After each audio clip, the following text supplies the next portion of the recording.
జాగ్రత్తగా గమనించినట్లయితే ఇంత కట్ట మిత్రులారా,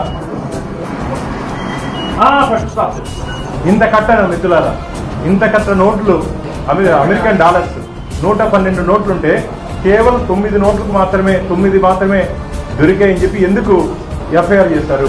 ఎవరిని తప్పించడానికి, ఎవరిని మెప్పించడానికి?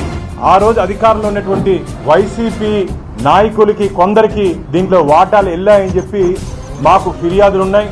ఇది టీటీడీ చరిత్రలోనే భారీ కుంభకోణం. దోచుకున్నాడు దర్జాగా బయట ఉన్నాడు. దోచుకున్న వాడి దగ్గర నుంచి చాలా మంది దోచుకున్నారు. కలియుగ ప్రత్యక్ష దైవం వెంకటేశ్వర స్వామికి నిలువు దోపిడిస్తారు మిత్రులారా. ఒంటి మీద ఉన్నటువంటి నగల్లో మంగళసూత్రంతో పాటు నిలువు దోపిడి వెంకటేశ్వర స్వామి ఖజానాలోకి ఇస్తారు. అలాంటి పవిత్రమైనటువంటి హుండీ, ఆ హుండీ నుంచి వచ్చే కానుకల్ని పరకామణిలో కౌంట్ చేస్తారు. పరకామణి ఒక్కసారి హుండీలో పడినట్టు ప్రతి కానుక, ప్రతి రూపాయి, ప్రతి పైసా వెంకటేశ్వర స్వామి సొత్తు.